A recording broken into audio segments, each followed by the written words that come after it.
Welcome to code friendly triple five YouTube channel. Last క్లాస్‌లో మనం C అనేది basic start చేసినాం గదా! సో, ఈరోజు గూడా మనం బేసిక్‌లోనే మాట్లాడుకుందాము.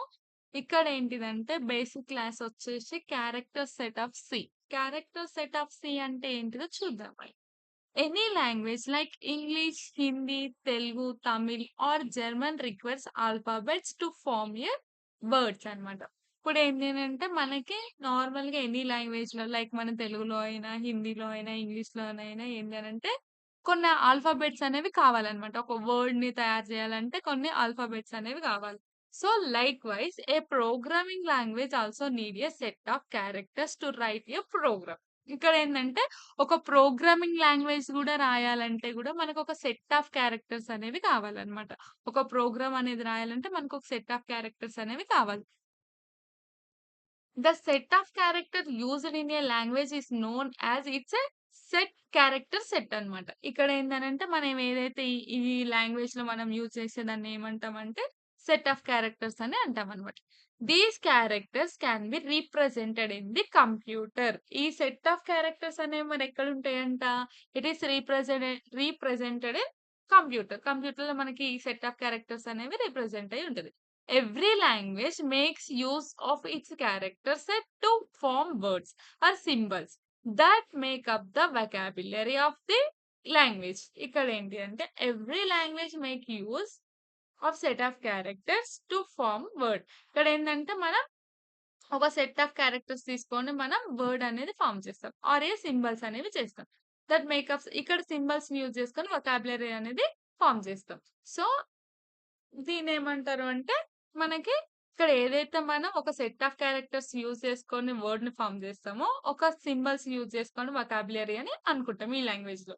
సో, చూద్దాం అసలు ఏమేం క్యారెక్టర్స్ ఉంటాయని. ఇక్కడ అప్పర్ కేస్ ఆల్ఫాబెట్స్. మనకు అప్పర్ కేస్ ఆల్ఫాబెట్స్ అంటే ఏంటిది? సీ అప్పర్ కేస్ ఆల్ఫాబెట్స్ ఎలా ఉన్నాయి మనకి? ఏ టు జెడ్ అనే ఉన్నాయన్నమాట. అప్పర్ కేస్ ఆల్ఫాబెట్స్ అంటే అప్పర్ కేస్ ఆల్ఫాబెట్స్ అంటే క్యాపిటల్ ఏ టు జెడ్ అన్నమాట. లోయర్ కేస్ ఆల్ఫాబెట్స్ అంటే ఏంటిదంటే మనకి స్మాల్ ఏ టు జెడ్ అన్నమాట. డెసిమల్ డిజిట్స్ వచ్చేసి ఏందంటే 0-9 అన్నమాట. స్పెషల్ క్యారెక్టర్స్ వచ్చేసి మనకి ఏవైతే స్పెషల్ క్యారెక్టర్స్ ఉన్నాయో అవన్నీ ఇంక్లూడింగ్ కామా, ఫుల్ స్టాప్‌తో సహా అవేంటంటే స్పెషల్ క్యారెక్టర్స్ అన్నమాట. మనం ప్రోగ్రామ్ రాసేటప్పుడు మనం ఈ సెట్ ఆఫ్ క్యారెక్టర్స్ అనేది యూజ్ చేస్తామనమాట. మనకు ప్రోగ్రామ్‌లో మొత్తం ఇవే ఉంటాయి. Capital A to Z, small A to Z, 0-9 and special character include అయ్యి ఉంటాయి. ఈ సెట్ ఆఫ్ క్యారెక్టర్స్ అన్నిటిని యూజ్ చేసుకొని మనం ఒక ప్రోగ్రామ్ అనేది రాస్తామనమాట. సో, మెయిన్ థీమ్ వచ్చేసి అది. Next character con constant. Character constants అంటే ఏంటిదో చూద్దాం. ఇక్కడేంటంటే a character constant is written as one character in the single quotation such as ఇక్కడ చూడండి ఏ అనేది సింగిల్ కొటేషన్‌లో ఉంది. ఇక్కడ మనకేందంటే సింగిల్ క్యారెక్టర్ అనేది మనం ఒక సింగిల్ కొటేషన్స్‌లో రాస్తామనమాట. ఏదైనా మనం రాయాలనుకుంటే కొటేషన్స్‌లలో రాస్తామనమాట. ఇక్కడ క్యారెక్టర్స్ వచ్చేసి the value of the character constant is the numerical value of the character in the machine character set అన్నమాట. సో, మనకిక్కడ ప్రతి ఒక్క క్యారెక్టర్‌కి వాల్యూ అనేది అసైన్ అయ్యి ఉంటుందన్నమాట. Certain character constants can be represented by the escape sequence like blacks black slash n అది కూడా కొటేషన్‌లో ఉంది. These sequence look like 2 characters but represented only 1. ఇక్కడ ఏంది మనకి బ్లాక్ స్లాష్ 1 వెయిట్ ఇక్కడ ఏంటంటే మనకి బ్లాక్ ఇట్లా ఉన్నది బ్లాక్ స్లాష్ ఎన్. ఇప్పుడు మనము బ్లాక్ స్లాష్ ఎన్ అనేది తీసుకుంటే, మనకిప్పుడు బ్లాక్ స్లాష్ అనేది ఒక క్యారెక్టర్. నార్మల్‌గా చూసుకుంటే ఎన్ అనేది ఇంకో character. When we are writing in single quotations ఇట్లా ఈ సింగిల్ కొటేషన్‌లో బ్లాక్ స్లాష్ అని ఎన్ అని రాసినామనుకో, కంప్యూటర్ ఏం చేస్తది అనంటే, దాన్ని సింగిల్ క్యారెక్టర్‌గా కన్సిడర్ చేస్తదనమాట. అర్థమైందా? సో, ఎప్పుడైతే మనం ఒక సింగిల్ కొటేషన్స్‌లో మనం ఏదైతే రాస్తామో బ్లాక్ స్లాష్ అని ఎన్ అని రాస్తామో, మనకవి రెండైనా గాని ఈ ఏదైతే సింగిల్ కొటేషన్స్ రాస్తున్నామో అది 1 లెక్క కన్సిడర్ చేస్తదనమాట. సో, అదే మెయిన్ కాన్సెప్ట్ దాంట్లో. సో, మనకిలాంటియి కొన్నుంటాయి చూద్దాం. బ్లాక్ స్లాష్ తోటి కొన్నుంటాయి. అవి దేనికి వాటినేమని పిలుస్తారు? వాటిని ఎప్పుడు యూజ్ చేయాలి? అసలు ఈ బ్లాక్ స్లాష్ ఎన్ అనేది ఎక్కడ యూజ్ చేయాలి? ఎందుకు యూజ్ చేయాలి? అనేది చూద్దాం. ఇక్కడ చూడండి. Escape sequence description. ఇక్కడ చూడండి బ్లాక్ స్లాష్ ఏ అంటే దాన్నేమంటారంటే అలర్ట్ అని అంటారు. So, black slash B. B అంటే ఏంటంటే బ్యాక్ స్పేస్. మనం ఒకవేళ ఎనికి రావాలనుకుంటే రావడానికి యూజ్ చేసేది. సో, అలానే కొన్ననమాట. చూడండి బ్లాక్ స్లాష్ ఎఫ్ అంటేనేమో form feed, black slash N అంటేనేమో న్యూ లైన్ కొత్త లైన్ కోసం, బ్లాక్ స్లాష్ ఆర్ అంటే క్యారింగ్ రిటర్న్ అవ్వడం కోసం, బ్లాక్ స్లాష్ టీ అంటే ఏంటంటే హారిజాంటల్ ట్యాబ్ తెలుసు కదా! Horizontal tabs, vertical tabs. Back slash v అంటేనేమో వర్టికల్ ట్యాబ్ అనమాట. ఇలా మనం కొన్ని బ్లాక్ స్లాష్‌ని యూజ్ చేసుకొని వాడితే మనకి డైరెక్ట్‌గా ట్యాబ్‌లోకి పోకుండా మనకు అవుట్‌పుట్‌లో వచ్చేటప్పుడు ఏంటి అనంటే డైరెక్ట్‌గా అవి అప్లై అవుతూ వస్తది. ఇఫ్ సపోజ్ మనం ఒక కోడ్ రాసినాం. ఇట్లా కొన్ని లైన్స్ రాసినాం. ఈ కొన్ని లైన్స్ రాసిన తర్వాత నాకేందనంటే ఒక ఆహ్, ఏమంటారు న్యూ లైన్ రావాలి. లైక్ ఇప్పుడు ఇది మొత్తం ఒకటే లాగున్నది. ఇదంతా పోతున్నది. ఇట్లా రాసుకుంటూ పోతున్నాం. ఏదైతే నెక్స్ట్ లైన్ రాస్తామో ఇది దీని పక్కన రాకుండా ఈడ స్పేస్ ఉన్నా సరే ఈడ పక్కన రాకుండా న్యూ లైన్‌లో రావాలంటే మనం ఇలా బ్లాక్ స్లాష్ ఎన్ అని తీసుకుంటే మనకేమైతుందంటే అక్కడ స్పేస్ ఉన్నా సరే అక్కడ మనకి రాకుండా కొత్త లైన్‌లో అనేది మనకొస్తుందనమాట. ఇలా వీటి వల్ల యూజ్ అనేది ఉంటుందనమాట. నెక్స్ట్ వచ్చేసి వేరియబుల్స్. వేరియబుల్స్ అంటే ఏంటివి అంటే, a variable is a data. Variable అనేది ఒక డాటా నేమ్ అన్నమాట. That may be used to store a data value. ఇక్కడ మనకి వేరియబుల్ అంటే ఏంటిదంటే, సపోజ్ మనకి వేరియబుల్స్ అంటే ఏంటివి? ఏ, బి, సి, డి ఇట్లా అన్నమాట. ఈ అయితే వీటి వల్ల యూజ్ ఏందంటే, ఒక ఏ అనేది తీసుకున్నాం అనుకో, ఈక్వల్ టు ఒక డాటా వాల్యూని స్టోర్ చేస్తాం. ఇప్పుడు 10 అని తీసుకుంటాం. అంటే ఏంటిది అనంటే ఇప్పుడు ఈ ఏ అనే దాంట్లో ఈ 10 అనే దాన్ని స్టోర్ చేస్తున్నాం. ఈ 10 అనే వాల్యూని స్టోర్ చేస్తున్నాం. అంటే ఏ అనే దాంట్లోనే 10 అనే వాల్యూని స్టోర్ చేస్తున్నాం అన్నమాట. సో, దానివల్ల మనకి ఈ వేరియబుల్స్ అనేది యూజ్ అయితది. సపోజ్ మనం బి అని తీసుకుందాం కింద. B is equals to 20. అంటే ఏంటిది ఇప్పుడు బి అనే వేరియబుల్‌లో 20 అనే డేటా వాల్యూని స్టోర్ చేస్తున్నాం అన్నమాట. సో, మనకలా ఇలా వేరియబుల్స్ అనేది use అయితాయన్నమాట.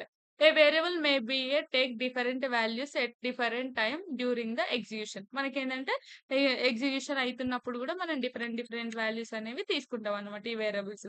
Variable names may consist of letters and digits and underscore. ఇక్కడేందంటే మనకి సమ్‌టైమ్స్ ఎట్లా ఇప్పుడు మనం ఇక్కడ నేనేం తీసుకున్నా ఏ ఈక్వల్ టు 10 అని తీసుకున్నా. కదా! ఏ ఈక్వల్ టు 10 అని తీసుకున్నా. సో, కొన్ని సార్లు ఏమైతదంట అంటే కొన్ని సార్లు లెటర్స్‌లలో ఉంటాయి. అంటే ఇప్పుడు ఇది లెటర్. కొన్ని సార్లు లెటర్స్ ఉంటాయి. కొన్ని సార్లు ఏందంటే డిజిట్ లెక్క గూడా ఉంటది. లైక్ ఎట్లా అంటే ఏ10 ఈక్వల్ టు ఇట్లా సంథింగ్ లైక్. కొన్ని సార్లు ఏందంటే అండర్ స్కోర్. అండర్ స్కోర్‌లో ఎట్లా ఉంటదంటే సపోజ్ ఇప్పుడు మనం ఒక పేరు తీసుకుందాం. లైక్ చూడండి యాపిల్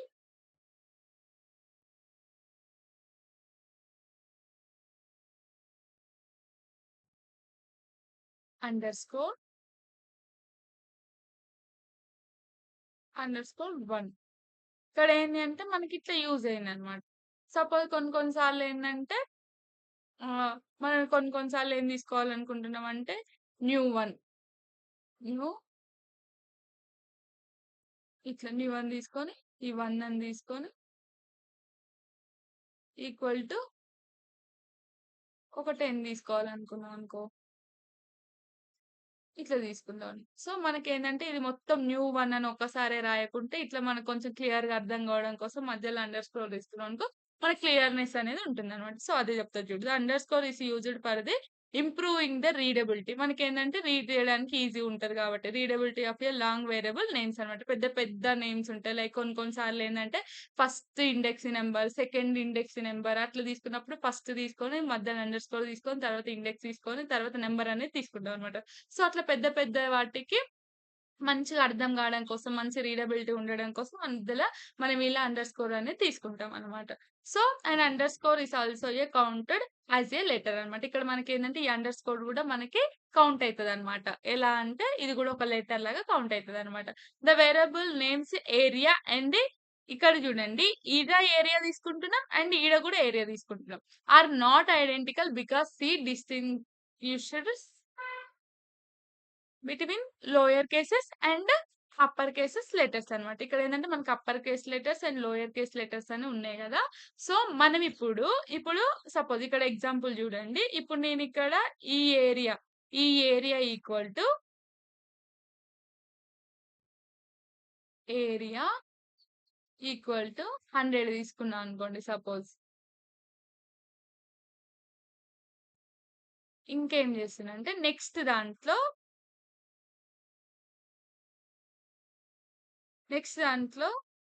క్యాపిటల్ ఏ తీసుకుంటుంది. ఇక్కడ ఇదేంటంటే స్మాల్ ఏ. ఇక్కడ ఏంటంటే capital A. Capital A, capital R, capital E, capital A మళ్ళా ఈక్వల్ టు 200. ఇప్పుడు ఈ 2 ఏంటంటే సేమ్ గాదు.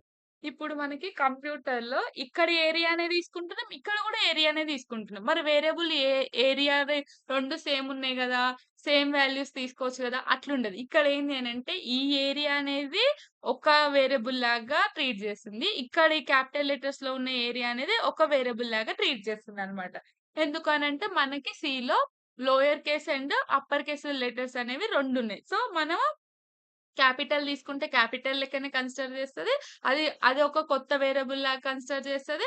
క్యాపిటల్‌లో తీసుకుంటే అది ఒక కొత్త వేరియబుల్ లాగా ట్రీట్ చేస్తే, స్మాల్‌లో తీసుకుంటే అదొక కొత్త వేరియబుల్ లాగా ట్రీట్ చేస్తుందనమాట. సో, ఇప్పుడు మనం ఇక్కడ ఏరియా తీసుకొని ప్రింట్‌లో ఈ ఏరియాతో ప్రింట్ చేస్తా అంటే మనకి ఎర్రర్ అనేది వస్తుందనమాట. సో, మనం ఏదైతే ఏరియా తీసుకుంటామో ఆ ఏరియానే మనం ప్రింట్‌లో కూడా సేమ్ అలానే తీసుకోవాలి. అండ్ హోల్ ద ప్రోగ్రామ్ అనేది సేమ్ అదే ప్యాటర్న్ అనేది ఫాలో అవ్వాలనమాట. ఇన్ కేస్ మనం ఇది తీసుకొని ఇంకో సెకండ్ లైన్‌లో, థర్డ్ లైన్‌లో ఇట్లా పెట్టుకుంటాము అనంటే అక్కడ మనకేందంటే ఎర్రర్ అనేది వస్తుందనమాట. అలా. ఇక్కడేందంటే రివర్స్డ్ వర్డ్స్. అండ్ రివర్స్డ్ వర్డ్స్‌ని మనం ఏమనుకోవచ్చంటే కీవర్డ్స్ అని గూడా అనొచ్చనమాట. సో, కీవర్డ్స్ అంటే ఏంటిదో చూద్దాం.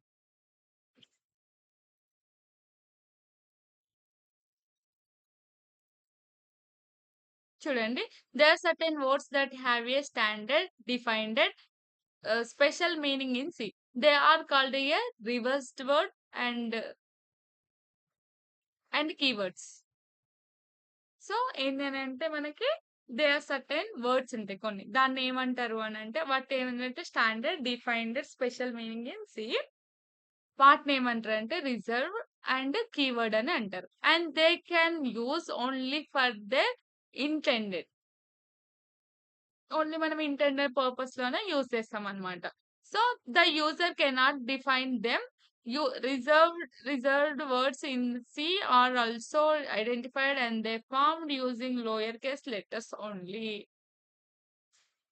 ఇక్కడ చూడండి. ఇక్కడ ఏమంటుందంటే the user cannot redefine them. మనం ఏంది అనంటే ఇప్పుడు వేరియబుల్స్ చూసుకున్నప్పుడు ఏమైంది మనం వేరియబుల్స్ చూసుకున్నప్పుడు ఇక్కడ మనం ఇట్లా డిఫైన్డ్ అనేది చేస్తున్నాం అన్నమాట ప్రతి వేరియబుల్. ఇక్కడ ఏంది అనంటే రివర్స్డ్ వర్డ్స్‌లో ఏంది అనంటే కొన్ని కీవర్డ్స్ అనేది ఆల్రెడీ మనకి ప్రోగ్రామ్‌లో ఉండే ఉంటాయి. ఆల్రెడీ డిఫైన్డ్ అయ్యే ఉంటాయి. మనం ఏందనంటే మళ్ళీ వాటిని తీసుకొని మళ్ళీ డిఫైన్ చేయాల్సిన అవసరం అనేది ఉండదు. ఇక్కడ రీడిఫైన్డ్ అనేది ఉండదనమాట. So, reserved words in C are also identifiers and are formed using lower case letters only. చూపిస్తా చూడండి. మనకేందంటే అవి లోయర్ కేస్ లెటర్స్ లోనే ఉంటాయన్నమాట. ఇక్కడ చూడండి. ఇవి మనకి కీవర్డ్స్ అన్నమాట. కొన్ని కీవర్డ్స్ అనేది ఆల్రెడీ డిఫైన్డ్ అయ్యే ఉంటాయి మనకు ప్రోగ్రామ్‌లో. మనం ఏందంటే వీటిని రీడిఫైన్ చేయాల్సిన అవసరం ఉండదు. డైరెక్ట్ ఒక వర్డ్ అనేది తీసుకొని డైరెక్ట్‌గా మనం ఈ వర్డ్స్ అనేది యూజ్ చేసుకోవచ్చనమాట. ముందు ముందు ప్రోగ్రామ్స్ చేస్తున్నప్పుడు ఈ వర్డ్స్ అనేది ఎక్కడొస్తాయి, వీటి వల్ల యూజ్ ఏంది అయన్నీ నేను చెప్తా. సో, మనకి ఏందంటే ఆల్రెడీ డిఫైన్డ్ అయ్యి ఉంటాయి. ఆ డిఫైన్డ్ అయిన వర్డ్స్ ఏందంటే auto, double, hint, struck, break, else, long, switch, so on ఇట్లా అన్నమాట. కేసెస్, ఈ number, register, type, define, character, extend, return, ఇలా కొన్ని ఫ్లోట్, షార్టేజ్ ఇట్లా యూనియన్, ఇట్లా కాన్సోనెంట్ ఇట్లా. ఇట్లా మనకు కొన్నని వర్డ్స్ అనేవి ఉంటాయన్నమాట. Unsigned, continue, for, signed, avoid, default, go to, size of ఇలా కొన్నని వర్డ్స్ అనేవుంటాయి. ఈ వర్డ్స్ అనేవి ఎక్కడెక్కడ ఏంది అనేవి నేను ముందు ముందు క్లాస్‌లో చెప్తాను. సో, ఈ వర్డ్స్ అయితే గుర్తుపెట్టుకోండి. మనకి ఈ వర్డ్స్ అనేది ఖచ్చితంగా గుర్తుండాలి. నేర్చుకొని ఉండండి. Thank you. Please don't forget to like, share and subscribe.